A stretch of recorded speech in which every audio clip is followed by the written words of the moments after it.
Good evening there. The purpose of this video is to take a look at Cheltenham on Saturday to run through the card um, two ways. Firstly, with horse race base, as you can see in front of you, doing what I tend to usually do now with these through the card videos, which is highlight some trainer pointers for the track in specific race types. For the last kind of 730 days as a kind of weigh in. The idea of this video, I suppose, is for those of you who may want to take a closer look at horses or think about putting things in play spots if you play play spots or whatever, really. And hopefully you pick up some things along the way, and I may or may not highlight a few horses that may win or that are overpriced or whatever. So with that said, as always, use the information, whatever nonsense I spout in the next few minutes, use it how you please, but hopefully you find it entertaining to a point and useful nonetheless. So let's crack on. There are a few small fields, there's a few kind of race types that I wouldn't normally touch with a barge pole, but it's Saturday racing and there's something to get stuck into and something of interest. And of course we all like a meeting from Cheltenham, and there's always something to pick up and learn for the future as well. So we start with the first race. I suspect the Henderson Hot Pot at 2 to 7 will hack up here. But for interest, non-handicap hurdles, you can have a look at the trainer stats there. John Joe in the last 730 days has only run one such horse. Here, what else we got? Skelton's only one from 23, and Henderson, no surprise, has a decent enough record. Not much to go on there. If I look at the ratings, horse race base ratings, which use various different things, excluding speed, then you can obviously see the different numbers on what they have done to date. That's a race just to kind of watch, and I'm sure everyone post Apple's Shakira hacking up will be talking about March, as they always tend to do. What's next? Race 2, the Ryman Novices Chase. What am I looking at? Yeah, the horse race base ratings. I'll put my teeth in. Yeah, you can see those there. Let's have a look at the trainer at the track. What are we? We're a non-handicap chase, so it's a novice chase. And you can see there, again, not too much to go on. Nichols has done okay in non-handicap chases here the last 730 days. Nick Williams only sent 3 horses. Mulholland's 2 from 6, and Twister is only, well, I say only, is 1 from 16. Generally, obviously, novice and non-handicap races at Cheltenham are very competitive, and those stats will include March as well. So you can use that as you please. I'll have a flick through that said race in a moment. We move on to a handicap, which is interesting. There's quite a few old boys in this, and I'll have a kind of bit more of a dip into it when I take a dive over to Gigi's. But yes, there you go. You can see the kind of horse race base ratings there. Eastlake won this last year for John Joe at 33 to 1. I think he qualified in the stats that day. And that old boy has a heart palpitation, if you want some kind of random knowledge or information. He has a palpitating heart, I believe, which means no one knows when he's going to run a good race. It's all about how he feels in himself and how the old ticker is working as he hurtles down to the bottom of the hill, I think, before he then climbs it. And sometimes he's fine and he wins every now and then, or did. He is 10 now, isn't he, or 11? And sometimes he's pulled up, or a lot of the time he's pulled up. But that's that. The trainer, yeah, the trainer's record. So I was just thinking what I was going to say then. At the track, what are we? Handicap chases. Not too much to go on here. There's quite a few trainers who don't normally, well, who don't have that many runners at Cheltenham. Kerry Lee had a winner here the other day with a handicap hurdler. We've got Sire de Grugy there. Tom George for interest. I think that's of some interest given the horse's favourite, I think. 0 from 22, 5 places at the track in the last 730 days in handicap chases. Charlie Longston, I think yards possibly a bit cold, but he's only 1 from 18. That would have been Kulo, I think, last season, at the beginning of last season. And yeah, you've got the good doctor, hasn't sent many here, and John Spearing, well, not a massive yard, and that one run is probably this horse, is it? So that's the 120. Again, note down anything there you might think of interest. You've got the today's jockey stats as well by the side, so that will be the record with the trainer in handicap chases when those jockeys are riding in the last 730 days. So you might find that of interest as well. As I move on to the 155 at Cheltenham, the Caspian Caviar Gold Cup, is that what was the Paddy Power Gold Cup? And again, you can see the kind of horse race base ratings there of interest. I'm looking at the trainer, I'm looking at handicap chases. Paul Nicholls is only 2 from 45, 12 places the last couple of years, but he does have a good record in this race. As I say that, yeah, he's won it 4 times in the last 20 years or last 10 years, one of them, but he's won it 4 times in recent years. So that might be of some interest. David Pipe, not too bad. Twiston Davis, not too bad. I mean, you've got 2 ways you can look at stats like this. One is a kind of positive and to have more confidence on a horse, or kind of looking for negatives, or is there a glaring reason why you should be put off a horse in the context of its price? So you've got that information there. Ian Williams, 1 from 8, 4 places, so he's quite selective.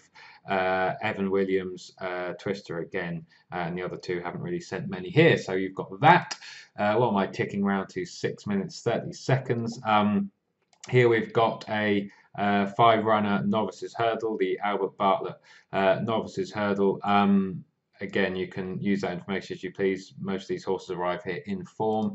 If I look at the trainer record with non-handicap hurdlers at the track in the last 730 days, you can see Nigel Twiston Davis does quite well. Ben Pauling's only sent 5, but has a winner. Fergal has yet, but he's only sent 6 runners and 2 have placed. And Tizard, Colin Tizard, has a decent record as well. So from a trainer perspective, that looks quite a competitive little race. The 305, the international hurdle. Again, the horse race base ratings, if you want to kind of use them, and there's no shock there, I suppose. If I look at the trainers, non-handicap hurdles are 730 days. Well, Mullins does fire quite a few bullets, 7 from 47. Twiston Davis, 5 from 19, 7 places, that's decent. Paul Nicholls, not so good, 1 from 30, 4 places. Dan Skelton, only 1 from 23. He'll want to improve on those stats in the months and years ahead. David Pipe and Nicky Henderson isn't too prolific either, but again, some of those or most of those may well be at the festival.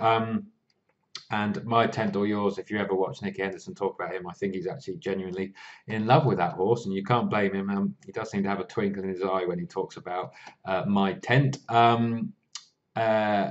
Yes, and what are we? On to the 340, the final race, as I kind of draw part 1 to a close, which is this run through with trainers and their track record. What am I looking at? Let's just go to the race card first and the ratings. You can see there, you can note those down, kind of top 3 or 4 or 5 of interest based on what they have done on the track to date, although this race has a few unexposed mares in. Quite a few of these 5 and 6-year-olds clearly got their better days ahead of them. Trainer at the track, well, you can see the general track records the last 730 days. I'm going to look at handicaps. I'm going to look at handicap hurdles. Peter Bowen, 0 from 12, 1 place. Martin Keithy has done well in the last 730 days. Philip Hobbs, not so much, only 1 from 31, but 9 have placed. Dan Skelton, again, not overly prolific. Harry Fry would be of note. So the 2 in terms of multiple with decent strike rates. You're looking at Keithley and Harry Fry look of interest. Tom Simmons is only 1 from 3. That might be of interest. Stuart Edmonds hasn't sent many here, but 1 has placed. Fergal O'Brien, 1 from 8. And Nick Williams, 1 from 6. So again, there's quite a few trainers here who have done okay, and there isn't necessarily a reason to be put off anything at said odds. Based on these stats. And then it will be a question of looking at the horses, obviously, in the market and everything else. Having said that, Peter Bowen's record may give you some slight concern. So I've ticked around there to 9 minutes and 30 seconds. So hopefully that has given you some ideas. Clearly you can kind of, well, you might have already paused by this point at different tracks and noted down different things that you may want to use as ways in or starting points before looking at horses in further depth, which is now what I'm going to spend the next few minutes doing, probably 10. Hopefully we'll get this done by 20 as I jump over to the best set of racing tools around, and I am biased. Matt has come up with a kind of genius invention and another addition to Gigi's goal, which is this kind of angles box. And you can kind of do your own settings on what these boxes show. But if I just click these examples here, it brings basically any horses that qualify against certain stats from all the various different reports. If I just, where am I? Hold on. Yeah, you can see them there, can't you? All these different various reports. It's basically pulling those stats out with any kind of criteria that I set in terms of win percentage, number of runners, AE, IV, all these different things, and we'll highlight them in the race card now, which is fantastic because you don't need to keep cross-referencing against all the reports and can just go through the race cards and click the different boxes. So if I click the Dan Skelton horse here, you can see the different reports that one qualifies, the stats for Harry Skelton on all runners the last 14 days, 30 days. Trainer snippets, this one is Skelton over speed distances, so that will be kind of 16, 17 furlongs. And last time out winner stats and everything else. As you can see, the market well and truly doesn't take any chances with Skelton's horses, and most of them arguably go off underpriced or against their chance. So that's of interest. We've got Apple Shakira there 2 to 9, so I don't think we need to spend too long on this, but you can see the various different stats and reports that this horse ticks in terms of her connections, jockeys, recent form, solid enough, sire snippets, that's interesting over hurdles, that's quite interesting. Who's her sire? Hold on, let me click the right one. Sadler's Maker. Well, that's interesting, and might be worth noting for any of you who are sire fanatics. I'm not sure how many horses that makes up, but that sire's runners over hurdles, 45, 16 have won, 30 have placed for a win of 79. There might be some one or two massive price winners in there, and then again the stats for the jump speed and the sire. So yeah, any of you kind of sire kind of lovers, and those of you who look like looking at breeding, Apple Shakira's sire may be worth strongly noting, and I dare say many a bloodstock agent has noted such things as well. We may start seeing more of his progeny kind of running over sticks, or you would do based on those stats, wouldn't you? They may well be made up of one or two horses. It's the same sire as Apple's Jade, isn't it? So she will be responsible for a few of those wins, but not all of them. So he's clearly got good blood in him, so that might be interesting to note. And again, you can see some of these other stats. The trainer, last time out winners, second start for them. So yeah, that's interesting enough. But yeah, that's that race. Apple Shakira is going to win bar tumbling, isn't she? I think. So let's move on. That's on what am I on? 13 minutes. Novices Chase. I don't really want to focus on this one too much. Paul Nicholls has an okay record in Novices Chase. You can see some of the stats there in front of you to kind of boost confidence or not. You might want to go on. Well, the market obviously can generally guide in novice races on the whole. And yeah, there's not much more I want to say about that. That's not an area of expertise. Not that I'm feeling an expert in much at the moment. I'm a bit cold and a bit out of form. But yeah, that's that information. You can see the stats and various different things there. That's not a race I particularly want to play on. If you're looking at pace, can this one be stolen from the front by Lizzie Kelly on Q-Star Sivola? Who knows? She raced here and was behind Move with the Times the last day, wasn't she? So, and he is rated 135 and Move the Times 145. So yeah, probably not good enough. But yeah, you can look at that race and do as you please. I'm not really going to add much of value on that particular one. 120, the handicap chase. This is of interest, the kind of things I'm looking at immediately. Kerry Lee is in form. If I click down on her kind of trainer things here, she had 5 runners the last 14 days, 3 have placed. That's all right. She had her first winner at Cheltenham the other day. There's some good stats down here in terms of, I mean, she does have some solid stats, especially with last time out winners, 25%, 23, 45% place. That's solid enough. Not Graffen. got a 6 here again. That's a lot of kind of positives for Ollie Murphy in terms of horses that are returning after 60 days, horses that are running for the first time for him. Speed, race type in chases. Richard Johnson's riding well as an inform as well. I'm not quite sure how many trainers will improve horses from the Dan Skelton yard, so it'll be interesting to see what they do with him. You've got Kerry Lee, like I said. Tom George, we saw those kind of stats for his recent form at the track. He's only 5 from 180 here in total. He's not exact. They're going okay, but he's not exactly firing. The horse returns after 254 days. 3-1. I think that's the kind of favourite you'd want to take on. He hasn't won a chase fresh as yet, but has kind of run okay before. That was a National Hunt flat race. I think I'd kind of want to take him on. Charlie Longston's only 3 from 95 here in total. Again, his are going okay, but not exactly firing on all cylinders. Richard Newland, again, he's only 1 from 45 here in the last 5 years. So there's some things of interest there. There's quite a few old boys in this. I'm not planning on having a bet in it myself, I don't think. You can see it from the Instant Expert, the likes of Gino Trail, first run at the track, hasn't run in the class before. Neither Ben Doran or Ben Telemar. Sire de Grugy is solid, £1 below his last mark, but he's not getting any younger, is he? Pearl's Legend is solid, but still above his last winning mark, and he's not getting any younger either. What I do want to look at is pace, and Gino Trail may be of interest. Paddy Brennan might try and be aggressive, but I should think if Gino Trail wants to lead, Harry Skelton may be able to do so. That might improve his chance. What do I want to look at? Yeah, I think if I was going to start to look at a particular horse, it probably would be Gino Trail. I know he's 10. He's only had 12 chase starts, though. Only 7 in handicaps, and he's been okay to date. And he, on his second run of the season in soft at Wetherby, he kind of hacked up the last day in first-time cheek pieces. So maybe they'll work again. He's gone up £5. That seems more than kind of within range. He's a front runner. He'll stay, he'll gallop, he will like the ground. He's unexposed for his age. The trainer is in form.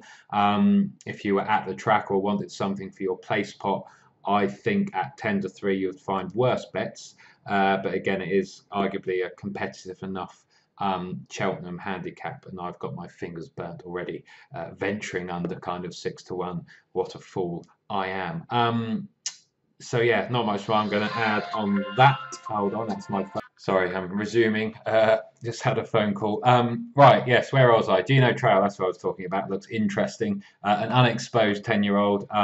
I'd want to take on the favourite. 3-1 seems awfully short, even if he hacks up for all the various reasons that I have said. Theo for Newland has a ground question, I think. Soft is a bit of an unknown.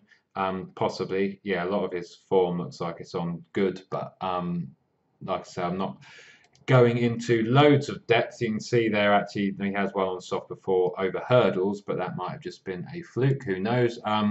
But yes, you can use any of that said information as you please. But yeah, I think I'd be looking at Gino Trail if I had to have a bet. So yes, Cheltenham, what was this? I think this one was the Paddy Power Gold Cup, wasn't it? Now the Caspian Caviar Gold Cup handicap chase. It's probably been like that for a couple of years, who knows. Where do we start with this? Well, I do have some stats and trends, as you will see below this video. I'm not quite sure how useful they'll be. This race normally has kind of 16 to 20 runners, I think. And that lack of kind of 5-6 runners can affect things in terms of how the race is run. And that can obviously affect weight carrying, luck in running, and all sorts, which might impact on some of the stats and trends, but they're there as a pointer. Of ticking around to 90 minutes. We clearly won't get this done within 20, will we? Standard. What do I want to say? It's tricky, this one, because a lot of these horses, their form ties in all to the same race, which was 28 days ago, that Splash of Ginge won. So we're kind of a bit at a loss. I'd have to maybe watch some of the videos again of those last races to see who was unlucky or not. I would say the Nichols horse seems a bit short of 4-1 given his inexperience. He's been running, well, I say running in flat tracks the last couple of times, small fields. He comes to Cheltenham. He is thoroughly unexposed. The stats for horses carrying this amount of weight without a jockey claim aren't great. And he is 4-1. Maybe he hacks up, but I think he's probably worth taking on. I'm not quite sure with what as yet, or indeed if I'll be playing in the race myself. But yeah, what should I highlight for you? If I go on the Instant Expert, you can see there in terms of horses' record in soft and over the distance. You can see down the right-hand side here those horses that are below their last winning handicap mark, which is none of them. So something's going to do something that it hasn't done before. So you might want to look at some of the more unexposed ones. Older horses, older than 8, don't have a great record in this. Let's have a look at the pace. And we can see there, I doubt anything will pass Foxtail Hill. And yeah, I can't think they'll be aggressive with Clan de Zobo, given his inexperience. They'll be up there, but they might do themselves some damage if they try and take Foxtail Hill on, who I suspect will try and make all. He weakened the last day. Maybe it was too soft. Maybe this ground might be slightly better for him. Who knows? He does tick a lot of the stats. 14-1. Maybe he will give it a good chance, another good go at making all. But he is open to attack from anything with more in hand. I can't think there's any reason why Starkitect won't run his race again. He went very close the last day. He did make a mistake 2 out, which well, Andy pecked on the last. We backed him this day, or I did, and that may have cost him in the end. I'm not 100% sure. It was an absolute slog the last day. I don't think this ground is as testing as what it was then. Roman de Sam for Nichols. Again, I'm trying to think out of a reason why he should suddenly overturn the form from the last day, unless this has been the plan, which isn't impossible given Nichols' record in the race. Noel Feely takes over, given Harry Cobden is on Clan de Zobo, and Noel does ride for these owners every now and then. Yeah. There's a question about whether or not he handles soft, but again, this ground won't be as testing or sticky, I don't think, as that race the last day, because it really was. It had been raining and all sorts that day, hadn't it? And the ground had really opened up and was very challenging. I'm not keen to be with the Evan Williams horse, given he steps up from 16 furlongs, and he's kind of got small field form. He has to prove it in a massive, in a race like this. But you've got that form there from January 16, so he might be of interest. What else? It looks fairly competitive. I don't have any strong views on this at the moment. You can note the kind of trainers that are in form. Twister has been in form all season, it seems. Skelton's returning after a long break. You'd think Starkitect will run his race again. Foxtail Hill, I'm interested in if this ground is a bit better. He does have a kind of question over his handicap mark, and you feel like that was his race of the season when he beat the Presien off 140. He's off 1347 here. He does have £3. He's only £4 higher. Not impossible, and he will give it a go at making all. So as an each way bet of 14s, maybe I'd be looking at Foxtail Hill to kind of do a bit better than he did the last day, where he was pestered for the lead. It was a bigger field. It may have been run at a stronger pace than ideal. He was taken down early. He led. He was then challenged. He led again, and he may have done too much up front. So that might be of interest, but I'm thinking aloud here without having kind of gone to the depth you would normally look at. But you can use all that information alongside some of the stats and trends below. If I click on the Presiens there, that's some stats of Barry Geraghty. Clan de Zobo, if we're looking here, Nichols does well with his handicap debutants at the track. We've backed a couple of those at the festival, I think, in years gone by in handicap hurdles. You can see the jockey stats for different things. So yeah, some solid pointers there, but that price I think is worth taking on with something. Cue him hacking up. But yeah, that's the 155.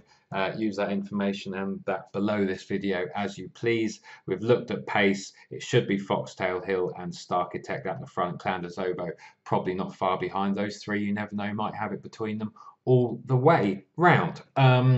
So yeah. that's that. Is there anything else I want to say off the top of my head as I look at this? No, I don't think so. Let's rattle down to the 4:30, the 2:30 even. A novices hurdle. Again, you can see the trainers in form. This isn't a race I would be going mad on. You can see there the Instant Expert. If I have a quick look at the pace, Count Maribel Global Stage will be up there. I should think Count Maribel might just be a quick horse. And might give it a good go from the front, but who knows? There might be quite a bit of competition, but it's a small field. I'm sure they're all settled into a rhythm. Maybe the Tirzard horse tracks all three and just picks it up, jumping the last. Who knows? Let's have a look at his stats here. They're all around the jockey and Harry Cobden. He is thoroughly unexposed, this one, isn't he? He was staying on, he was left clear at the last. I'd have to watch that again. But yeah, that's not a race to go mad on. And probably only bet in it if you are going racing. That's that. I'm not going to spend any more time on that, and I'm not going to spend too much time on this race either. The market can guide. Often in these races, it seems between Mellon, who's clearly the unexposed one. Mullins continues in fine form. Is he ever out of form? So Mellon's going to be of interest, obviously, and many will be excited to watch and see how he goes. The new one would be brilliant if he won this at 9-4, just superb. But at his age now, that might be short enough. But you can cheer him on loudly without having to have a bet. My tent or yours, as you can do with him, the old warrior. It'll be interesting what they do with him. You never know. He might have been aimed at this race as his kind of champion hurdle. That isn't impossible. What did he do in this? Well, he had a run in this last year, didn't he? And he still lost the new one. So who knows? But he's kind of consistent and will run his race, no doubt. But yeah, use that as you please. Graded hurdles are not really my thing. Finally, as I tick around the 26 minutes, and we will be done within half an hour, hooray. What am I going to look at here? Well, we saw some of the stats in terms of trainer pointers, and they qualify against some of the members' stats in section 1. Keithley does well here. If I look down here, not prolific with handicap debutants, but solid enough. His solid record with horses that won last time out. I'd be a bit concerned about the 50-day break. Maybe 7-1's okay, given she is thoroughly unexposed and is okay at the track. But you've got questions, unknowns over the ground, which would make you want an okay price, at least 6 or 7-1, which I suppose you get, maybe even bigger. And the 50 days off, but she may have been aimed at this, and clearly it might be that she just goes well fresh because she won here that race after a break the last day. So maybe my concerns over fitness are just nonsense. She will clearly be fit if they want her to be, provided that hasn't been a problem. It hasn't been a problem as being the reason why she hasn't run. So an Aidan Coleman's been booked, which is a sign of intent, as always with Keithley, I think. So that one would be high up on the shortlist for me. Because of the horse's profile, because of the trainer's form here. Who else am I looking at? You've got Dan Skelton, 5-1 might be short enough. He isn't prolific with handicap debutants, but the yard are absolutely on fire and flying. And this one, again, has course form, is stepping down from a kind of graded novice into a Class 2 handicap, and clearly is in the could be anything category. Jockey stats there are decent enough. Kim Bailey's don't seem to go that well here in general. 2 from 68 now. They're pretty hard to find, his Cheltenham winners. The other one is the Harry Fry horse, not as exposed or as exciting as some, unexposed I should say, or as exciting as some of these, I don't think. But is in form. Will handle the ground and handle conditions. Whether or not she handles the track is a question, but again, the price isn't too bad there, so that one will be on the short list. The Edmonds horse, I think, is very interesting. The trainer is in good form. He's only yet run 8 horses at the track, 2 have won. Another horse has placed, and one of those or 2 of them might have been rather big prices. Molly Childers hasn't really done much wrong. First run in the handicap the last day. This is a step up by 2 classes. Absolutely dossed up the last day and could be plenty more to come. I kind of think at the prices she might look more exciting than the Harry Fry horse. Famous last words, but this is a pretty competitive race, and as such I think you want a kind of decent price, 6, at least kind of 6, 7, 8-1. What else have we got? Simmons does okay here, as we saw. Again, you're looking at trying to make a kind of form assessment. Might have needed the run at Ascot there that day. Might appreciate this stiffer track. There's quite a bit to go on in terms of all the horses in this race. Like I said, most are kind of fairly lightly raced. It probably isn't, because of that aspect, a race to go kind of overly mad on. You've got Fergal O'Brien horse making handicap debut. Again, he isn't prolific with handicap debutants, 4 from 29. Distance move, he does okay. So, I mean, this is open. There's a lot of horses that are lightly raced, a lot of horses doing different things for the first time that may kind of eke out improvement or show them in a new and different light. So that is tricky, but you've seen some kind of trainer pointers there. And kind of the odd thing I focused on. You can see from the card which trainers are in form. The kind of green indications of these horses are going really well. What else do I want to say? Instant Expert might give you an idea in terms of who's proven in conditions and on the ground. Like I said, we are dealing with unexposed horses. Molly Childers has to prove she handles soft. She hasn't proved she doesn't handle it, and therefore you want a decent price. What else have we got? Yeah, the Keithley horse ticks a lot of boxes there, as you can see, and I think they quite like her. So at sevens, I'll probably have something on her. Molly Childers is interesting.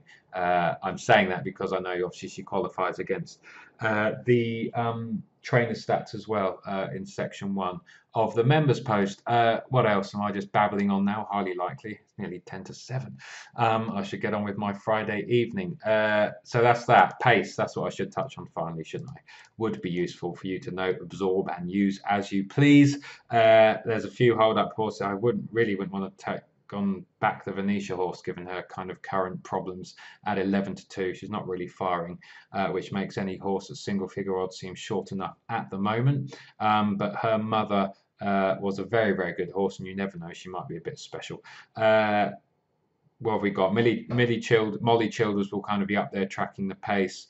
Aidan Coleman might try and make all, but he'll be pressing the leader and will be in the right spot, which is interesting enough. Yeah, there's a few kind of horses that are front run. This looks like it will be run at a solid enough gallop with kind of no excuses, I suppose. So you can use that. Hopefully you found that video of some use if you've watched it. Thanks for getting this far. Hopefully it's helped you spot something and may help you back a winner or 5. So yeah, however you use the information I've covered, good luck with any bets, and I hope you've found it useful. Enjoy the rest of your Friday evening if you're watching this on a Friday, or the rest of your weekend if you're watching it on a Saturday. But yeah, this is Josh saying bye for now, and until the next time, yeah, I'll see you again at some point.